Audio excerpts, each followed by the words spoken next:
আসসালামু আলাইকুম সবাই কেমন আছেন আশা করি সবাই খুব ভালো আছেন আজ আমি আপনাদের তৈরি করে দেখাবো সকাল বিকেলে চায়ের সঙ্গে খুব মজার একটা নাস্তার রেসিপি মটর বন্ডা তার জন্য এখানে আমি মটরশুঁটি নিয়েছি প্রায় 300 গ্রামের মতো আমার মটরশুঁটিটা ফ্রেশ প্রথমে আমি মটরশুঁটিটা একটু ব্লেন্ড করে নিব একবারে মিহি ব্লেন্ড করব না একটু আধা ভাঙা করে নিব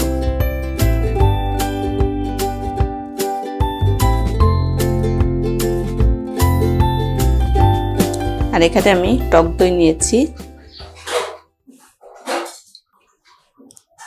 মানে এই টক দইটা ঘরে তৈরি করা আপনারা এখানে বেশি টক দইটা নেবেন না তো ভাজা জিরার গুঁড়া দিয়ে দিলাম হাফ চামচ চাট মশলা নিয়েছিলাম এটা দিয়ে দিলাম 1 চামচ স্বাদ অনুযায়ী লবণ দিয়ে দিলাম আমি এগুলো ভালো মতো একটু মিশিয়ে নেব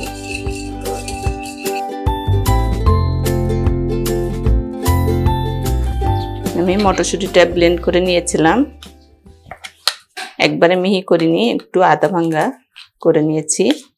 এটা আমি দিয়ে দিলাম এর মধ্যে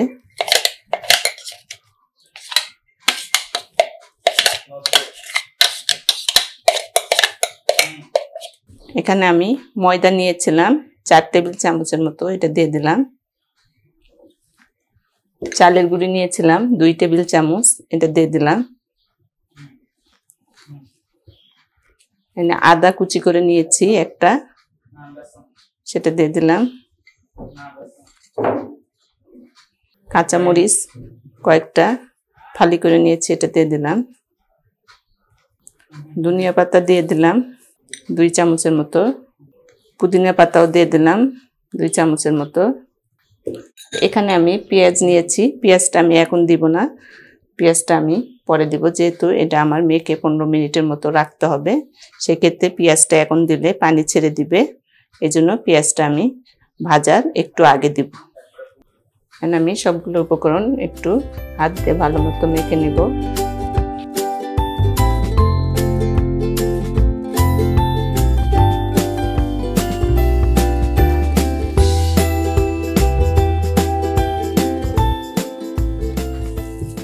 এখন আমি এখানে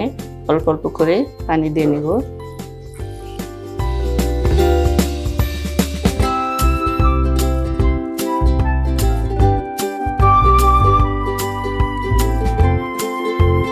একটু পানি দিয়ে আমি একটা ব্যাটার তৈরি করে নিব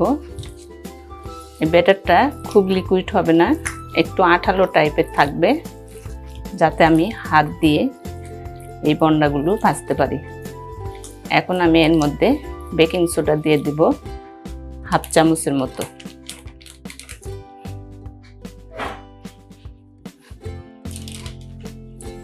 আবারও আমি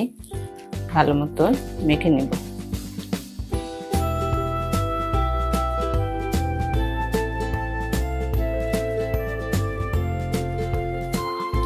এখন আমি এটা ঢেকে রেখে দিব প্রায় 15 মিনিটের মতো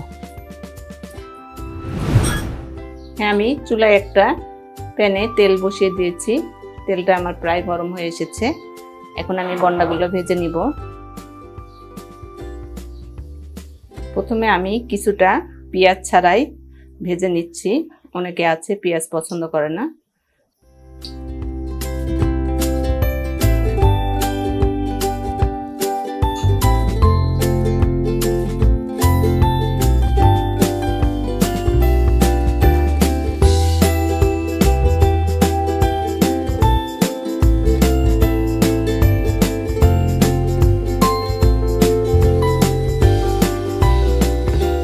আমার বন্ডাগুলো ভাজা হয়ে গেছে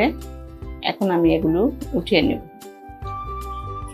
হ্যাঁ এখন আমি যে পেঁয়াজ নিয়েছিলাম বাকিগুলো আমি পেঁয়াজ দিয়ে ভেজে নেব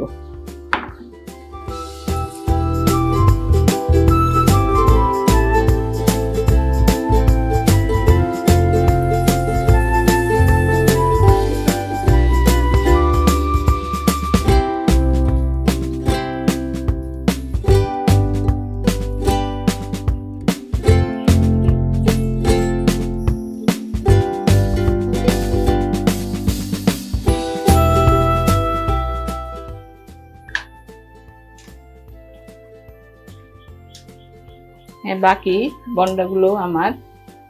ভাজা হয়ে গেছে, এখন আমি উঠিয়ে নেব।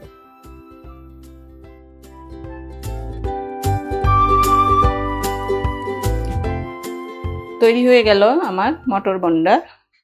একটা আমি আপনাদের দেখিয়ে দিচ্ছি, দেখতে পাচ্ছেন উপরটা কতটা ক্রিস্পি হয়েছে। ভেঙে দেখে দিচ্ছি।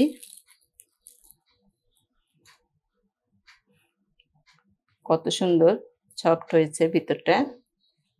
আশা করি আজকে আমার এই রেসিপি আপনাদের সবারই খুব ভালো লাগবে। বাসায় ট্রাই করবেন, কেমন লাগলো অবশ্যই জানাবেন। আর এখনো যারা আমার চ্যানেলটি সাবস্ক্রাইব করেননি, দয়া করে আমার এই চ্যানেলটি সাবস্ক্রাইব করে আমার পাশেই থাকবেন। দেখা হবে নেক্সট কোনো রেসিপিতে। সেই পর্যন্ত সবাই ভালো থাকবেন।